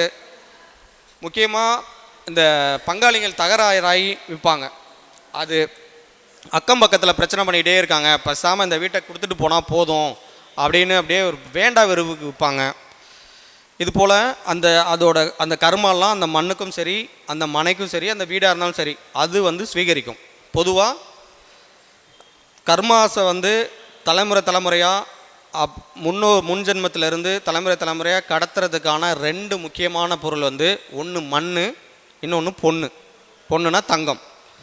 தங்கமும் அப்படி தான் பார்த்துட்டிங்கன்னா, ஒரு தங்கம் வந்து இப்போ பிரித்து எடுக்கிறாங்கன்னா, இப்போ நம்ம ஒரு கடையில் போய் ஒரு தங்கம் வாங்குறோன்னா அங்கே மைன்ஸில் பிரித்து தண்ணியை ஊற்றி அதை எடுத்து அதை சிங்க் பண்ணி அதை மெட்டலாக கன்வெர்ட் பண்ணி நம்மகிட்ட கொடுக்கல. நம்ம யாரோ எப்போவோ போட்டிருந்த ஒரு நகையை கொடுத்து அதை அழித்து அதை தான் இப்போ வச்சுருக்கோம். இப்போ நம்மளும் அதை வாங்கி போடுறோம், கொஞ்ச நாள் கழித்து கொடுக்குறோன்னா அதை உடனே அவங்க அப்படியே வாங்கிக்க மாட்டாங்க, அதை உடனே உருக்கி வேறு எதாவது செய்வாங்க. ஸோ தங்கம் வந்து புதுசாக உருவாக்கி தோண்டி எடுத்துக்கிட்டு இருந்தாலும் புழக்கத்தில் இருக்கிறது பெருவாரியாக இந்த மாதிரி யூஸ்டு தங்கம் தான். என்ன தான் பளபளப்பு நம்ம கொடுத்து ஃப்ரெஷ்ஷாக நம்ம UDHI எல்லாம் போட்டு எல்லாம் வாங்கினாலும் கூட அது வந்து பல தலைமுறைகளை பல பேரை பார்த்து பலரோட கர்மாவை சுமந்து தான் வந்திருக்கும். இது கன்ஃபார்ம். அதே தான் மண்ணும். அப்போ இந்த 2க்குமே தான் இந்த கர்மாவை கடத்துறதுக்கான விஷயங்கள் வந்து ரொம்ப அதிகமாக இருக்கும், ரொம்ப தீவிரமாக இருக்கும். ஸோ அதனால் நம்ம அதெல்லாம் கிளியர் பண்ணிக்கணும். ஸோ அதை கிளியர் பண்ண இல்லைனா அதுக்கான முறைகளை நம்ம கொஞ்சம் கொஞ்சமாக தெரிஞ்சுக்க அட்லீஸ்ட் நம்ம பிள்ளைங்களுக்காவது அதை கொண்டு போய் சேர்க்குறதுக்கு இதெல்லாம் ஒரு செட் ஆஃப் ரூல்ஸை நம்ம கரெக்டாக ஃபாலோ பண்ணணும். நம்ம முதல்ல ஃபாலோ பண்ணணும், நம்ம பிள்ளைங்களையும் ஃபாலோ பண்ணணும். தெரிஞ்சோ தெரியாமலோ நம்ம இந்த பூமியில் இருக்கோம். அப்போ இங்கே இருக்கிற விஷயங்களை தான், இந்த சட்டத்திட்டங்கள், இந்த நுணுக்கங்களை, இந்த தாத்பரியம் என்னவோ, இதுக்கு என்ன முன்னோர்கள் சொல்லியிருக்கிறாங்களோ அதை தான் நம்ம ஃபாலோ பண்ணணும். இப்போ இங்கே இருந்துட்டு இப்போ வேறு ஒரு வெளிநாட்டில் அன்னை பூமியில் இருக்கிறவங்கள பற்றி நம்ம பேச முடியாது. ஏன்னா இந்த மண் வந்து 27 விதமான மண் இருக்குதுன்னு சொல்லுவாங்க. பொதுவாக கரிசல் மண், செம்மண், அதெல்லாம் கேள்விப்பட்டிருக்கீங்களா, வண்டல் மண், களிமண், நிறைய மண் இருக்குது. அதெல்லாம் 27 மெயினானதான். அதில் இன்னும் கலந்த உபரி மண்ணெலாம் நிறைய இருக்குது. அன்கிளாசிஃபைடு மண் நிறைய இருக்குது. ஒரு 4-5 தலைமுறை, ஒரு 10 தலைமுறைக்கு முன்னாடி ஊருக்கு ஒதுக்குப்புறமாக அந்த பக்கம்லாம் போகாதீங்க, அது வந்து ஒரு நத்தம், இன்னும் ஒரு மேடுலாம் சொல்லுவாங்க, கேள்விப்பட்டிருப்பீங்க. முன்னோர்கள்லாம் புதைச்ச இடம், அங்கெல்லாம் போனீங்கன்னா பானைகள்லாம் உடஞ்சி செதறி கிடக்கும், நிறைய எலும்பு இதெல்லாம் இருக்கும். பார்த்துட்டு ஒவ்வொரு ஊர்லேயுமே மேக்ஸிமம் இருக்கும். அப்போல்லாம் இருந்தது. இப்போ எப்படின்னு தெரியல, ஏன்னா அதுக்கு மேலே தான் நல்லா ஃப்ளாட் போட்டு வித்துறாங்கல்ல, அது என்னன்னே தெரியாமல் நிறைய பேர் வாங்கிடுறாங்க. அப்போ அது கீழே வந்து பல தலைமுறையான முன்னோர்களோட எச்சம் இருக்குது. அதுதான் சல்லிய தோஷம். இதே போல் தான் ஒரு மண், ஒரு பெரிய 10 ஏக்கர் நிலம் வச்சுருப்பாங்க, அவங்க அம்மா அப்பா நல்லா வாழ்ந்துருப்பாங்க, அவங்க இறந்தோன்னா கொண்டு போய் அங்கே சமாதி வைப்பாங்க. சமாதி வைக்கும்போது அது மக்கி இது சரியாகிறதுக்கு எத்தனையோ தலைமுறை ஆகுது இல்லையா, அப்போ அந்த சல்லிய தோஷம் உருவாயிடும். அப்போ அந்த இடத்த அவங்க அடுத்த தலைமுறை மாறும்போது யாருக்காவது விற்றுட்டு போகிறாங்கன்னா இமீடியட்டாக அதை உடச்சிட்டு அள்ளி போட்டு போயிடுவாங்க, இல்லைனா மூடிடுவாங்க. அது இப்படி இன்னும் இருக்கிறதே தெரியாமலாம் இருக்குது. ஈவன் கிணறு மூடின இடமெல்லாம் நிறைய இருக்குது. அதெல்லாம் ஜாதகத்தில் பார்த்தோன்னே தெரிஞ்சிடும் உங்கள் வீட்டில் கிணறு மூடிருக்காங்கன்னு. இல்லை அப்போல்லாம் ஒன்றும் இல்லைம்மாங்க, நீங்கள் கேட்டு பாருங்கன்னா இருக்கும். இல்லைன்னா இந்த சிம்டம்ஸ் இருக்கும். ஆமாம், இந்த சிம்டம்ஸ் இருக்குன்னா இது இருக்குன்னா அது இருக்குது, அவ்வளோதான். ஸோ அப்போ அதுக்கான தீர்வு என்னவோ அதை கிளியராக தேடினாவே நிறைய பிரச்சனைகளை நமக்கு நாமளே தீர்த்துக்கலாம். தெரிஞ்சோ தெரியாமலோ நம்ம வாங்கிட்டோம், நம்ம முன்னோர்கள் வாங்கிட்டாங்க, இல்லை நம்ம அப்பா அம்மா வாங்கிட்டாங்க, அவங்களுக்கும் தெரியாது, வாங்கிட்டாங்க, அவங்களும் கஷ்டப்பட்டாங்க, போயிட்டாங்க. இப்போ நம்மளும் கஷ்டப்படுறோம், போயிடுவோம், நாளைக்கு நம்ம பிள்ளைங்களும் கஷ்டப்படும். இப்படியே போயிட்டே இருக்கக்கூடாது. எங்கேயாவது ஒரு இடத்துல ஸ்டாப் பண்ணி ஏன் அப்படின்னு தேடணும். அருணனை பேசும்போது சொன்னார், அந்த கோவில் எதுக்கு அப்படின்னு. நம்ம அங்கெல்லாம் கஷ்டப்படுறவங்களாம் போய் உட்காந்து ஏன் என்ன தப்பு பண்ணோம். அதுபோல் முன்னோர்கள் வந்து இதுக்கும் நிறைய வழிமுறைகளை சொல்லி கொடுத்துட்டு தான் போயிருக்காங்க. நம்ம தான் உதாசீனமாக அதை ஃபாலோ பண்ணுறது இல்லை. ஸோ கண்டினியூஷன் இல்லாதனால, கன்சிஸ்டண்ட்டாக அதை பண்ணாதனால தான் நம்ம கர்மாஸை கேரி ஃபார்வர்ட் பண்ணி பிள்ளைங்களுக்கு சுமத்திட்டு நம்ம பாட்டுக்கு கஷ்டப்பட்டுட்டு, அவன் என்ன பார்க்கல, என்ன அப்படி வளர்த்தேன் இப்படி வளர்த்தேன்னு கஷ்டப்பட்டுட்டு இப்போ பென்ஷன் வாங்குற 90% அப்படி தான் சொல்கிறாங்க. திருப்தியாகவே இருக்கிறதில்ல. ஏன்னா அவங்களே திருப்தியாக இல்லை, அவங்க அப்பா அம்மாவை திருப்தியாக அவங்க அனுப்பி வைக்கல. ஸோ அதனோட கண்டினியூஷன் தான் இங்கே வந்து இப்படி போகும். அப்போ இந்த பித்ரு சாபமாக இருந்தாலும் சரி, பித்ரு தோஷமாக இருந்தாலும் சரி, இந்த மண் தோஷமாக இருந்தாலும் மனை தோஷமாக இருந்தாலும் உருவானது என்னமோ உருவாயிருச்சு. இனிமேல் அதை எப்படி கிளியர் பண்ணுறது அப்படிங்கிறத பார்க்கணும். எல்லாருமே ஏதோ ஒரு ரூபத்தில் பாதிக்கப்பட்டிருக்கோம்.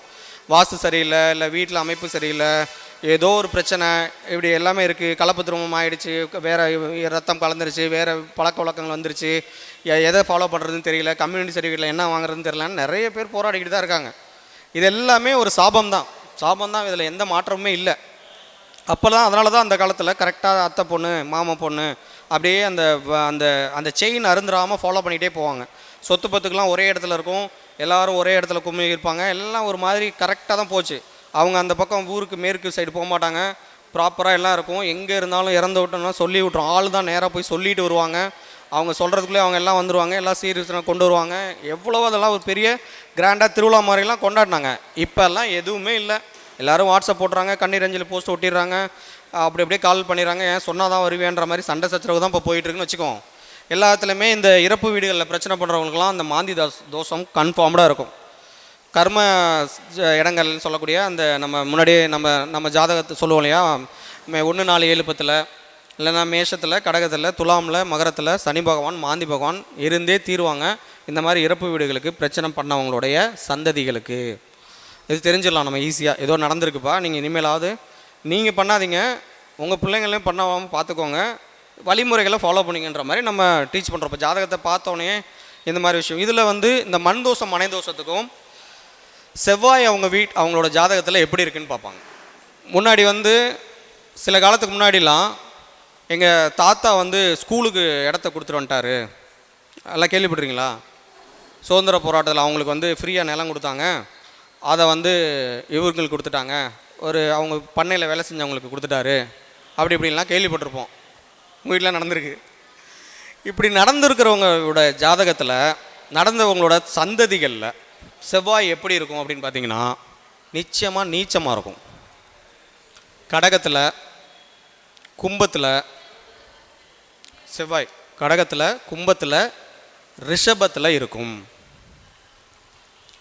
பாருங்கள், செவ்வாய் நீச்சம் தானே ஆயிடுச்சு. அங்கே மண்ணெல்லாம் கொடுத்துட்டு நல்லதுக்கு தானே கொடுத்துட்டு வந்தாங்க. கன்ஃபார்ம்டாக அவங்க வேறு ஊரில் தான் போய் வாழுவாங்க.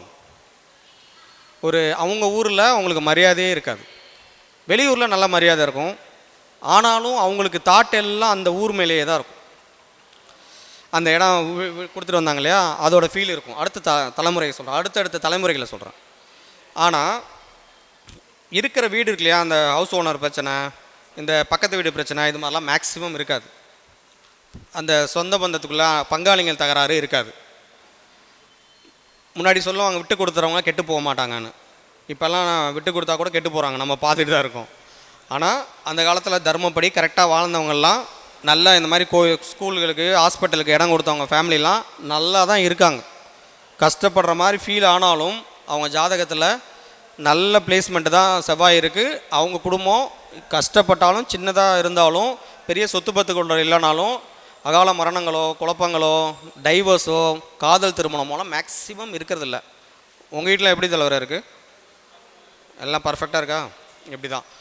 ஏன்னா அவங்க அன்னைக்கு போட்ட அங்கே கொடுத்த அந்த தானம், மண் தானம், மண் தானமும் சொர்ண தானமும், பெண் தானம் கூட கன்னியாதானம் விட்டுருங்க, இந்த 2 சொர்ண தானம்லாம் அவ்வளோ வேலை செய்யும்.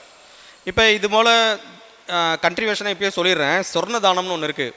சொர்ண தானம்னா நிறைய பேர் நம்ம யாருக்காவது கொடுக்கறதில்ல. குலதெய்வத்துக்கு சொர்ணம் கொடுக்கணும். எவ்வளோ பேர் கொடுக்குறீங்கன்னு தெரியல. சப்போஸ் இந்த மாதிரி ரொம்ப அப்படியே அவ்வளோ கஷ்டத்தில் இருக்கிறவங்கலாம் ஒரு சின்ன ஒரு 100 மில்லி காசாவது எடுத்துகிட்டு போய் உங்கள் குலதெய்வத்துக்கு கொடுத்துட்டு பாருங்கள்.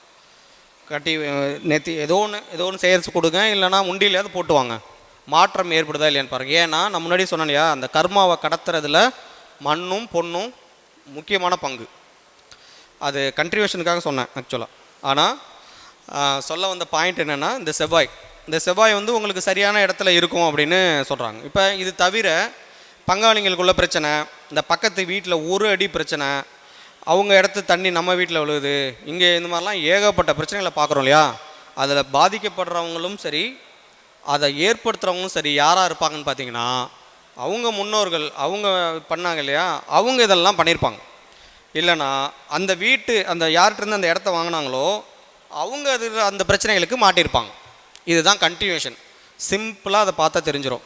ஸோ சல்லிய தோஷம் இருக்குது, அந்த மண்ணில் இந்த கண்டினியூஷன் இருக்குது. ஒன்று அதை விட்டுட்டு வேறு இடத்துக்கு போயிடணும், இல்லைனா அதை கிளியர் பண்ணுறதுக்கு வழியை பார்க்கணும். கிளியர் பண்ணுற வழியெல்லாம் பெரிய பெரிய அப்படியே ஒரு கம்பசூத்திரம் இல்லை, பெரிய ராக்கெட் சயின்ஸ்லாம் இல்லை, சிம்பிளாக செய்யக்கூடிய விஷயங்களாக இருக்குது. அதில் ரொம்ப ஒரு சில பரிகாரங்கள் மட்டும் சொல்கிறேன்.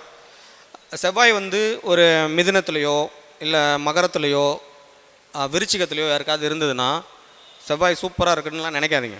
அவங்களெலாம் தான் மாட்டிக்கிட்டு இருப்பாங்க.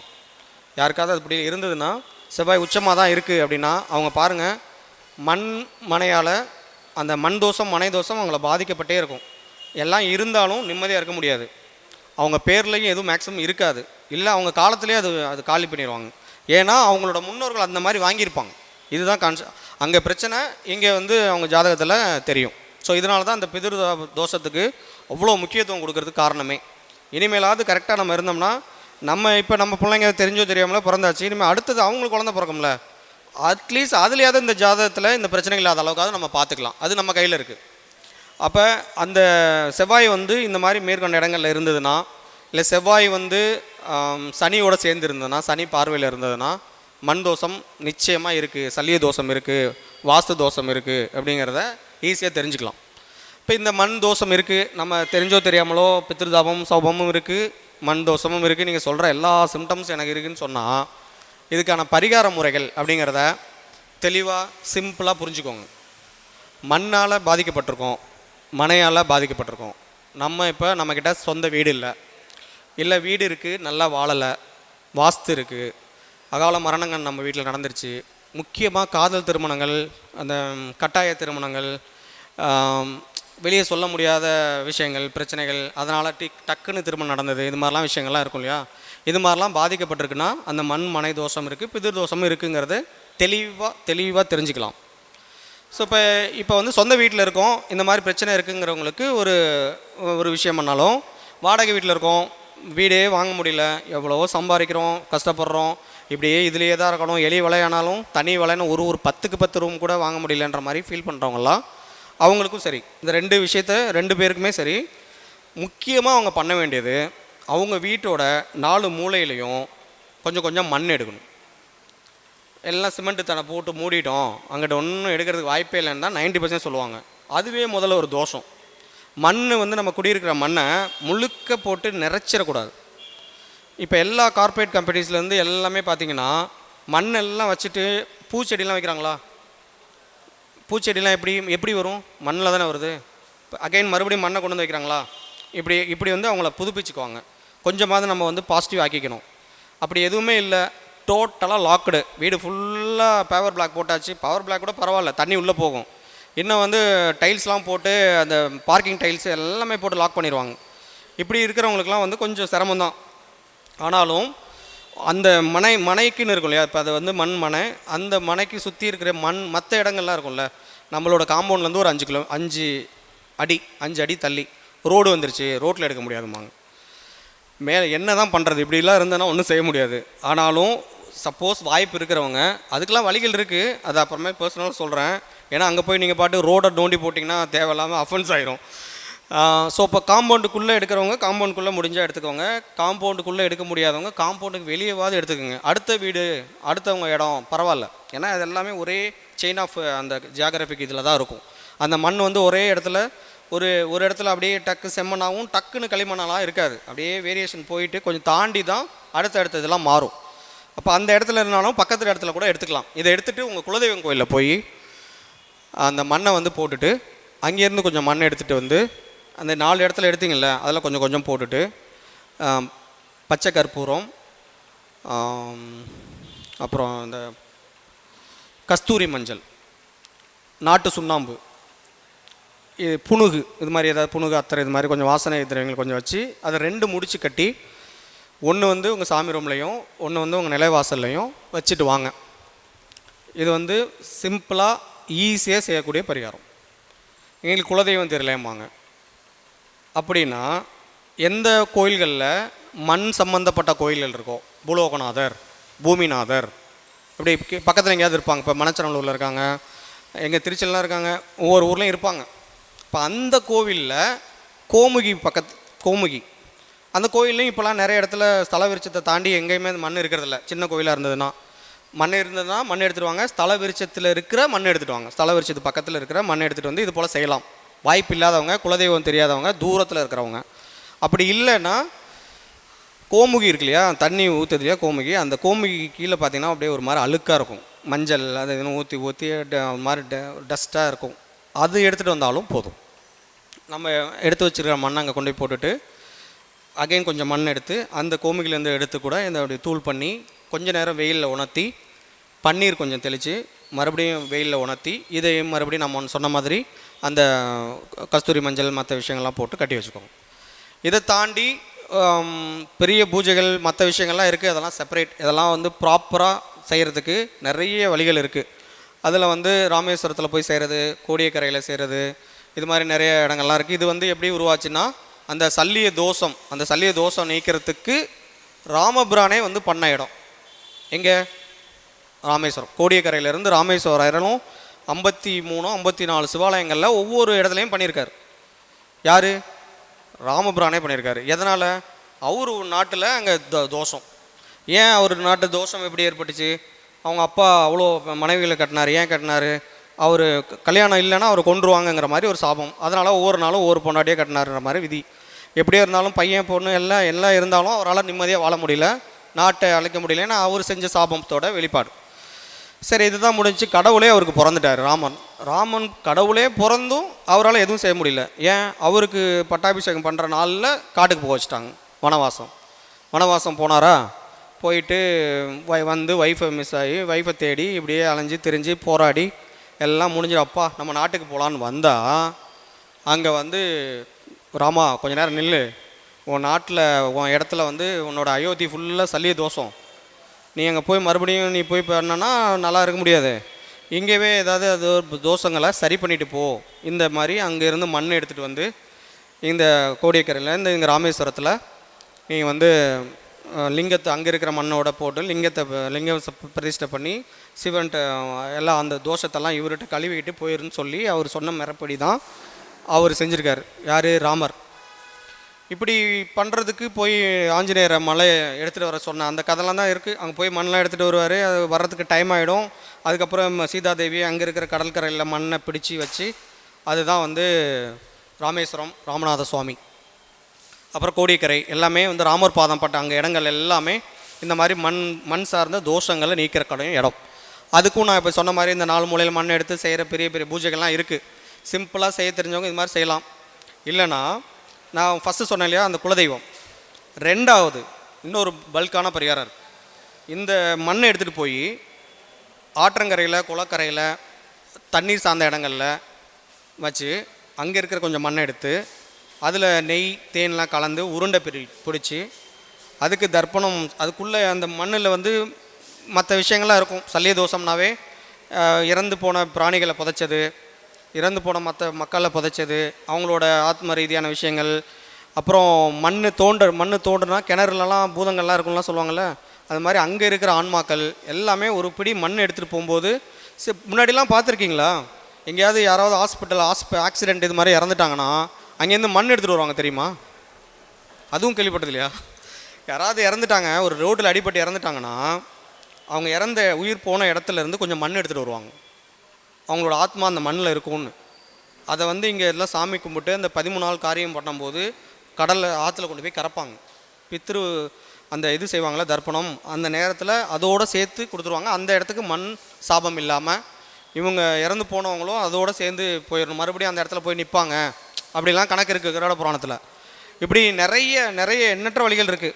ஸோ அந்த தர்ப்பணம் கொடுக்கறது மூலமாக, அப்புறம் அந்த குலதெய்வம் கோயில் அந்த மண் வைக்கிறது மூலமாக, கோடியக்கரை ராமேஸ்வரங்களில் செய்யக்கூடிய பூஜைகள் மூலமாக இந்த தோஷங்கள் எல்லாம் சைமண்டேனியஸாக அந்த பித்ருதோபமும் சரி, பித்ரு சாபமும் சரி, தோஷமும் சரி, இந்த மண்மனை சார்ந்த விஷயங்களையும் நிவர்த்தி செஞ்சுக்கலாம். ரொம்ப எளிமையாக சாதாரணமாக செய்கிற விஷயந்தான். ஆனால் எல்லாருக்குமே இது தெரியறதில்லை. அதனால தான் குருநாதரோட உத்தரவோட அவர் செஞ்சிட்ருக்கிற விஷயங்களை பற்றி அவரோட ஆசீர்வாதத்தோடு இங்கே சொல்கிறேன். ஸோ இது இப்போ வந்து எல்லா பரிகாரமும் பண்ணிட்டேன், பையனுக்கு கல்யாணமே நடக்கலை அப்படின்னா உடனே பெற்று இந்த சாபம் பண்ணிட்டோம், திலகோமம் பண்ணிட்டோம், ராமேஸ்வரம் போயிட்டோம், எல்லாம் பண்ணிட்டோமாங்க. ஆனால் ப்ராப்பராக செஞ்சுருக்க மாட்டாங்க. பச்சை அரிசி சாதம் வடித்து, முன்னாடி அதுவும் தெரிஞ்சிருக்காது, உங்களுக்கு தெரியறது வாய்ப்பே இல்லை. காடு எல்லாம் அந்த காடாற்ற போகிறதுலாம் சொல்லுவாங்க, அதில் தெரியலல்ல. இறந்து போயிட்டு அந்த காரியம்லாம் ஒரு தோப்பில் தான் பண்ணுவாங்க தெரியுமா? அந்த தோப்பில் என்ன பண்ணுவாங்கன்னா மாமா மச்சாலாம் அரிசி வாங்கி கொடுப்பாங்க, வாழைக்காய் வாங்கிட்டு வருவாங்க, மாங்குச்சி எடுத்துகிட்டு வருவாங்க தெரியுமா? அதில் வந்து மண்டபம் மாதிரி கட்டுவாங்க, ஓரத்தில் 9 வாசல் வைப்பாங்க, அதுக்கெல்லாம் யாகம்லாம் வளர்ப்பாங்க. சாதம் வந்து ஒரு சுடாத ஒரு பானை வாங்கிட்டு வருவாங்க, சுடாத பானை. அந்த பானையில் இந்த அரிசியை போட்டு முதல்ல அதை சூடு பண்ணி இந்த இந்த தண்ணி ஊற்றி அந்த ஆற்றுலேருந்து அந்த இடத்துலேருந்து தண்ணி நம்ம பாட்டுக்கு கேன் வாட்டர்லாம் கிடையாது, அங்கே இருக்கிற தண்ணி எடுத்து ஊற்றி இந்த பச்சரிசி அதில் போட்டு கொஞ்சம் வேகறும்போது இந்த வாழைக்காயை வெட்டி போட்டு அந்த மாங்குச்சி வச்சு கிளறுவாங்க. தெரியுமா, கேள்விப்பட்டிருங்களா? பார்த்துங்க எவ்வளோ தூரம் நம்ம எதுவுமே தெரியாமல் இருக்கோம் பாருங்கள். அந்த சாதத்தை தான் எடுத்துகிட்டு வந்து மற்ற அதுக்குன்னு சில இந்த மாமா மச்சான் பங்காளிகள்லாம் வச்சு 27 உருண்டை பிடிப்பாங்க. 27 திதிக்காக, ஒவ்வொரு திதிக்கும் ஒரு உருண்டை. அப்புறம் 3 பெரிய உருண்டையாக பிடிப்பாங்க. அம்மா வழி அப்பா வழி அந்த மாதிரி பிடிப்பாங்க, அந்த இடத்துல இருக்கக்கூடியவங்க அப்படின்னு. அந்த குளத்தை காக்கக்கூடியவங்களும் இருப்பாங்க, சில பேர் இருப்பாங்க. அவங்களுக்காக இப்படி பிரித்து தான் அதை கரெக்டாக வழியே செய்வாங்க. இது எதுக்கு சொல்ல வந்தேன்னா, இந்த தர்ப்பணம் கொடுக்கறதுக்கு பச்சரிசி சாதம் ரொம்ப ரொம்ப மஸ்ட்டு. இப்போ நம்ம வந்து தர்ப்பணம் கொடுக்க போகிறோம், நம்ம அம்மா மாடம் பெரிய பெரிய இடங்கள்லாம் போனால் கூட யாரும் இதெல்லாம் பண்ணுறதில்ல. எல்லாம் க்யூவில் நிற்பாங்க, டக்குன்னு பேரை சொல்லிவிட்டு அவங்க கொடுக்குறத வாங்கிட்டு பித்ரு பிதாமகம் பிதாமகி தர்ப்பயாமின்ட்டு போயிட்டே இருப்பாங்க. டைம் இல்லை. அப்புறம் பண்ணால் அதுக்கேற்ற மாதிரி தான் நமக்கான பலன்களும் கிடைக்கும். ப்ராப்பராக உட்காந்து அதுக்கு விரதம் இருந்து ஒரு 2-3 நாளைக்கு முன்னாடி இருந்து வெங்காயம் பூண்டுலாம் சாப்பிடாம இப்படிலாம் பண்ணாங்க. இப்போ நம்ம நமக்கே மரியாதை இல்லை, நம்ம முன்னோர்களுக்கு எங்கே மரியாதை? நம்மளே நம்ம பார்த்துக்கிறதில்ல, நம்ம எல்லாத்துக்கும் இந்த ஃபோனுக்குள்ளேயே அடிமையாக கிடக்கிறோம், இந்த ஸ்வைப் பண்ணி ரீல்ஸுக்குள்ளேயே இருக்கோம். நம்ம எப்படி மற்றவங்கள பார்க்க போகிறோம்? ஸோ அட்லீஸ்ட் இனிமேலாவது இந்த கருத்தரங்கத்துக்கு வந்தவங்களாவது இல்லை இதில் யூடியூப்பில் பார்த்துட்ருக்கிறவங்களாவது தயவு செஞ்சு தெரிஞ்சுக்கிட்டு உங்கள் குழந்தைங்களுக்கு தயவு செஞ்சு சொல்லிக் கொடுங்க. இனிமேல் நம்ம வீட்டில் இது மாதிரி ஏதோ ஒரு இறப்பு காரியமோ நமக்கு தெரிஞ்சவங்க வீட்டில் நடந்தால் கூட நம்மளும் போய் நம்மளால் முடிஞ்ச விஷயங்களை செஞ்சு அந்த அந்த ஆத்மாவை நல்ல வழியாக அனுப்பி வைக்கிறதுக்கு அட்லீஸ்ட் மனப்பூர்வமாவது எதாவது கொஞ்சம் ஹெல்ப் பண்ணுங்க, மன ரீதியாவது ஹெல்ப் பண்ணுங்கள். அங்கெல்லாம் பார்த்தீங்கன்னா இப்போல்லாம் ரொம்ப கஷ்டமாக இருக்குது. இப்போ இறந்து போனாங்க வீட்டிலலாம் அந்த பாடி அந்த பிரேதத்தை குளிப்பாட்டுறதுக்குள்ளே எவ்வளவு போராடுறாங்க. நிறைய பேருக்கு என்ன ப்ரொசீஜர்னே தெரியல. எப்போ தண்ணி எடுக்க போகணும், எப்போ என்ன பண்ணணும், யார் எடுக்கணும், எத்தனை குடம் எடுக்கணும், என்ன செய்யணுன்னே தெரிய மாட்டேங்குது. ரொம்ப பேர் இது இந்த ஊர் முறை, எங்கள் வழக்கம் இல்லை உங்கள் வழக்கம் இல்லைன்னு எதையுமே சரியாக பண்ண மாட்டேங்கிறாங்க. டைமுக்குள்ளே குளிகைக்குள்ளே தூக்கணும், இது முடிஞ்சோன்னு தூக்கணும், அங்கே கொண்டு போகணும், அங்கே டைம் கொடுத்துருக்காங்க ஃபர்னஸில் அந்த டைமுக்குள்ளே கொண்டு போகணுன்ட்டு ஏனோ தானோன்னு எடுத்துகிட்டு போய் என்னோ பண்ணி முடிச்சிட்றாங்க. ஸோ அதனால் இனிமேலாவது முடிஞ்ச அளவுக்கு ஃபர்னஸில் வைக்கிறதெல்லாம் குறைச்சி எங்கே இதெல்லாம் வெரைட்டிலாம் வைக்கிறாங்கன்னு பார்த்து அந்த ஊரில் அதை செய்கிறவங்களுக்குலாம் கொஞ்சம் உதவி செய்யுங்க. அவங்கெல்லாம் அப்புறம் அதை நம்பி தானே இருக்காங்க.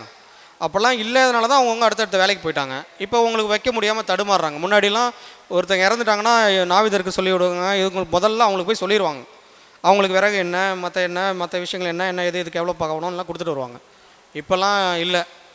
ஆனால் எல்லா ஊர்லேயும் இருக்குது. அது மாதிரி தயவு செஞ்சு இனிமேலாவது மீட்டெடுக்க முடிஞ்சால் முயற்சி பண்ணுங்கள். முடியாதவங்க நான் சொன்ன மாதிரி குலதெய்வத்துக்கு சொர்ண தானம் பண்ணுங்கள், அந்த மண் எடுத்துகிட்டு போய் கட்டுங்க. முடிஞ்சவங்க இந்த கோடியக்கரை இது மாதிரி ராமேஸ்வரங்களில் நாங்கள் செய்கிற அந்த பூஜைகளில் கலந்துக்கிறதுக்கு முயற்சி பண்ணுங்கள். நிறைய வழிகள் இருக்குது. குலதெய்வத்தில் பாதி பிரச்சனை குலதெய்வத்திலாவே சால்வ் ஆகிடும். தயவு செஞ்சு அங்கேயாவது போய் கரெக்டாக பாருங்கள். அதில் பெரிய பஞ்சாயத்து ஓடிட்டுருக்கு. எங்களுக்கு இதான் குலதெய்வம்னே தெரியல, அவங்க அப்பா சொன்னாங்க அதுதான்ட்டு நாங்கள் வந்து பண்ணிகிட்ருக்கோம். பாதி பேர் பழனி முருகனையே கும்பிட்டுருக்காங்க. பழனி முருகனோ திருப்பதி பெருமாளோ இது போல் பெரும் கடவுள்கள் வந்து குலதெய்வம்லாம் இல்லை. குலதெய்வம்னா அவங்க குலத்தில் இருந்து ஒரு முன்னாடி தலைமுறைகளில் இருந்து வாழ்ந்து மறைஞ்சவங்க தான் குலதெய்வம். அதெல்லாம் கொஞ்சம் தேடி எடுங்க. வேறு தான் நிறைய இன்டர்காஸ்ட் மேரேஜ் வந்தனால தேட முடியல. அதனால் அட்லீஸ்ட் அது மாதிரி இல்லைனாலும் முருகனையாவது யாரையாவது கும்பிடவாது செய்யுங்க. எதுவுமே பண்ணாமல் ப்ராப்பராக செய்யாமல் குழந்தைங்களுக்கெல்லாம் காது குத்துறது அதுக்கெல்லாம் நிறைய இருக்குது. நான் ஒவ்வொரு மீட்டிங்கில் முடிஞ்ச அளவுக்கு நம்ம குருநாதரோட ஆசீர்வாதத்தோடு சொல்கிறதுக்கு முயற்சி பண்ணுறேன். ஸோ இதுதான் நம்ம சொல்ல பாயிண்ட் என்னென்னா, இந்த பித்ரு தோஷங்களையும் பித்ரு சாபத்தையும் மீறி வெளியே வர்றதுக்கு சில பரிகாரங்களை முடிஞ்ச அளவுக்கு நம்மளும் சரி நம்மளை சார்ந்தவங்களுக்கும் சொல்கிறதுக்கு முயற்சி பண்ணுங்கள். மண் மனைகளில் வாஸ்து பிரச்சனை தான். இப்போ இன்னொரு பாயிண்ட் ஒன்று சொல்லணும், உங்களுக்கு கூட சொல்லணும். வாஸ்து வந்து எல்லாருக்குமே பர்ஃபெக்டாக இருக்காது, எல்லாருக்கும் பர்ஃபெக்டாக இருக்கவும் கூடாது. பர்ஃபெக்டாக இருந்தால் அவங்களால வாழ முடியாது. சில பேருக்கு 100% இப்போ வாஸ்து இருக்காது. ஏன்னா பாத்ரூமில் உள்ளே இருந்தால் வாஸ்து கிடையாது. அப்புறம் வந்து 2 செவரை ஒட்டி அடுத்த அப்பார்ட்மெண்ட் இருந்தால் அது வாஸ்து கிடையாது. ஒரு செவரு அந்த வீட்டோட மேற்கு செவரு நமக்கு கிழக்கு செவருனாலாம் வாஸ்து இல்லை. அதனால் ரொம்ப போட்டு குழப்பிக்க வேண்டாம். எல்லாருக்குமே இந்த மாதிரி வாஸ்து வந்து பலன் அளிக்காது. பயப்பட வேண்டியதில்லை. ஒரு 3 மாடிக்கு மேலே இருக்கிறவங்களாம் வாஸ்து பெருசாக பார்க்க வேண்டாம், ஏன்னா மண்ணை விட்டு வெளியே இருக்காங்க. இதெல்லாம் தாண்டி அந்த என்ட்ரன்ஸ் தப்பாக இருக்குது, இந்த இடத்துல இது சரியில்லை அது சரியில்லை அப்படி இப்படின்லாம் இருந்ததுன்னா இந்த மண் சம்மந்தப்பட்ட அந்த விஷயங்களை செஞ்சாவே பாதி பேருக்கு சரியாயிடும். ரொம்பலாம் கன்ஃபியூஸ் பண்ணிக்க வேணாம். அந்த அப்பார்ட்மெண்ட்லேயும் கூட பார்த்தீங்கன்னா எங்கள் வீடு மட்டும்தான் இப்படி இருக்குது, மற்றவங்க எல்லாம் நல்லா இருக்காங்கலாம் சொல்லுவாங்க. அப்போ உங்கள் வீடு கீழே தான் சல்லிய தோஷம் இருக்குதுன்னு அர்த்தம். ஆனால் கீழ் வீட்டில் இருக்கவங்க நல்லா இருக்காங்கம்பாங்க, உங்கள் முன்னோர்கள் ஏதோ அங்கே செஞ்சுட்டு போயிருக்காங்கன்னு நம்ம புரிஞ்சுக்கணும். அப்போ பித்ரு சாபத்துக்கான நிவர்த்தி இல்லைனா மண் சாபத்துக்கான நிவர்த்தி ஏதாவது ஒன்று செஞ்சிடணும். இப்போ வாஸ்துக்கு 4ஆம் அதிபதி யாருக்காவது கெட்டு போயிருக்குன்னா பெருசாக வாஸ்து பார்க்காதீங்க, ரொம்ப நோண்டாதீங்க, ஓரளவுக்கு பாருங்கள், முக்கியமான விஷயங்கள் செய்யணும் தான். இல்லை அப்படி தான் அமைஞ்சிருக்கு, என்ன பண்ணுறதுன்னா அந்த மண்ணுக்கான சாபங்களை, மண்ணுக்குள்ளே இருக்கக்கூடிய பிரச்சனைகளை தீர்க்கறதுக்கான வழிகளை மட்டும் பாருங்கள். புதுசாக எதையாவது ஆல்ட்ரு பண்ணி மாட்டிக்காதீங்க. ஆல்ட்ரு பண்ணி பர்ஃபெக்டாக பண்ணினீங்கன்னா ஒன்று நம்மளை டேக் ஆஃப் பண்ணிடும், இல்லைனா நம்ம சார்ந்த விஷயங்களில் பிரச்சனை ஆயிரும். ஸோ இந்த விஷயத்தை தெரிஞ்சுக்கோங்க, எனக்கு தெரிஞ்சது. அப்புறம் இன்னும் இது போல் விஷயங்கள் தெரிஞ்சுக்கணுன்னா நம்ம சேனல்லே நிறைய கொடுத்துருக்கோம். தாந்திரிக விஷயங்கள்லையும் மாந்திரிக விஷயங்கள்லையுமே கூட இந்த இந்த இந்த மண் சாபத்துக்கான தோஷங்கள் நீக்கிறதுக்கான முறைகள்லாம் இருக்குது.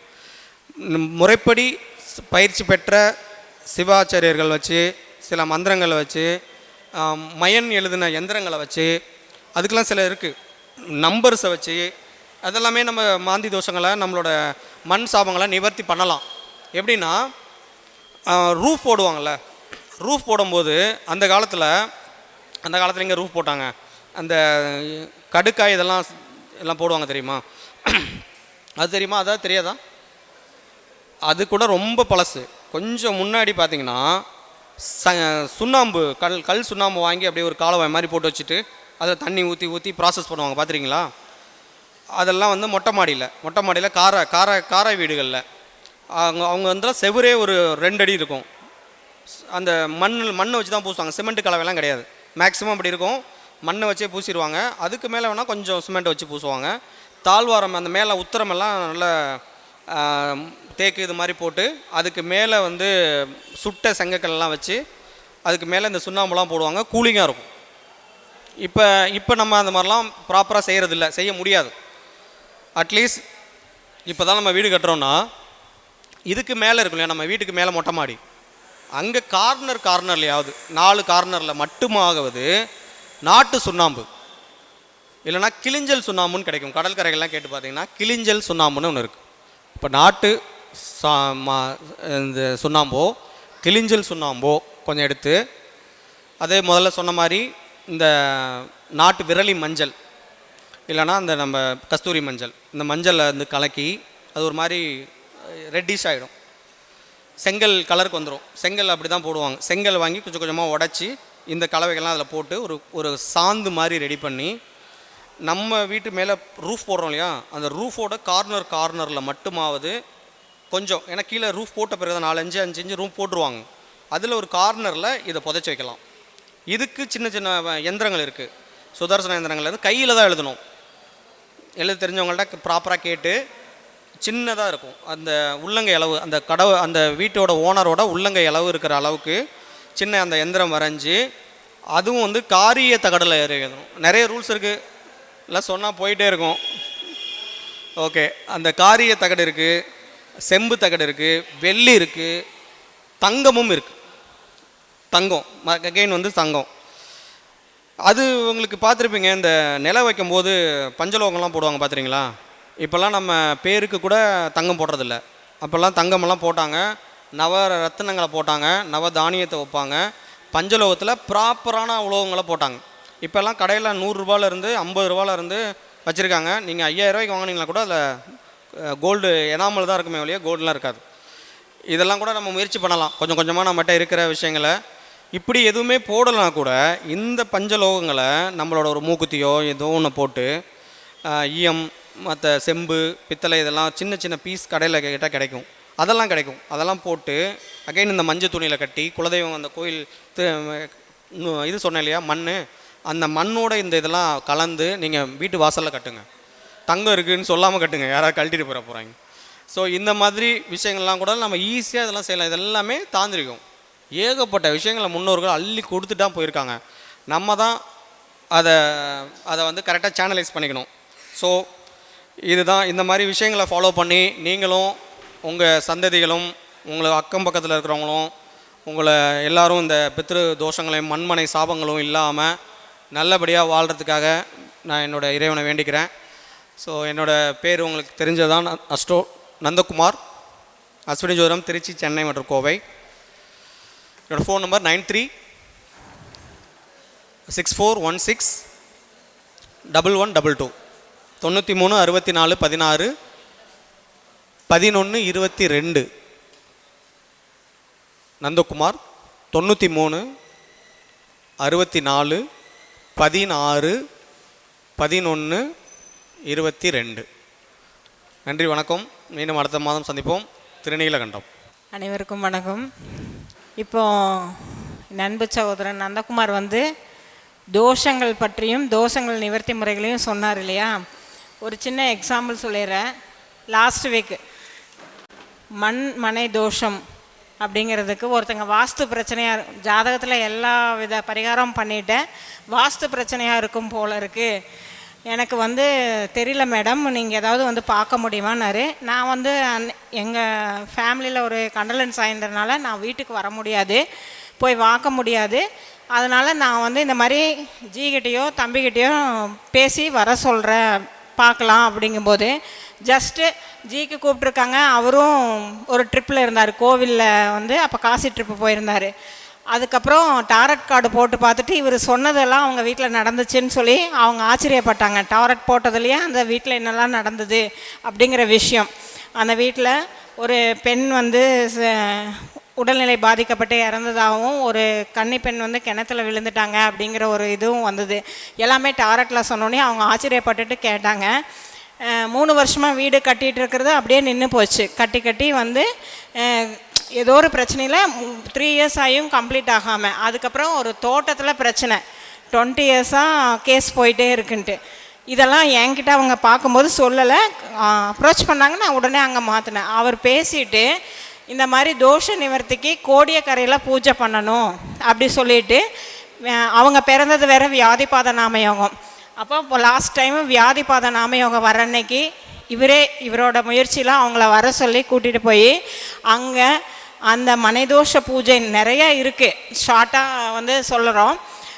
அந்த பிதிர்தோஷம், அதே மாதிரி அந்த திலஹோமம் முறையாக அந்த விஷயங்கள் எல்லாமே பண்ணி அந்த பூஜை பண்ணினதுக்கப்புறம் இப்போ அதாவது இந்த வியாழக்கிழமை ஹியரிங் கோர்ட்டுக்கு போனது, நம்ம பைசல் பேசி கேஸை வாபஸ் வாங்கிக்கலான்னு சொல்லிட்டாங்க.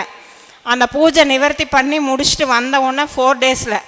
அப்போது அந்த பரிகார முறைகள் எவ்வளோ தூரம் நாம் மனசு கரெக்டாக வச்சு ஜோதிடராக இருக்கிறோம், நம்ம ஆலோசனை சொல்கிறவங்களாம் இருக்கோம். ஆனால் உண்மையாக எங்கள் டீமை பொறுத்தளவு அதுதான். அதுக்கு வந்து ரொம்ப கிஃப்ட் பண்ணியிருக்கணும் எல்லாருமே. பிரபஞ்ச குழுங்கிறது வந்து ரொம்ப கிஃப்டட். நாங்கள்லாம் எந்த பூஜை பண்ணுறதுனாலும் எங்களுக்கு எப்படி பண்ணுவோமோ அப்படி தான் பண்ணுவோம். ஸோ இந்த பூஜை பண்ணிட்டு வந்தோடனே அவங்களுக்கு ரிசல்ட்னு நான் தான் சொன்னேன், இந்த தலைப்பை பேசுங்க இந்த மாதம் அப்படின்னு சொல்லி சொன்னேன்.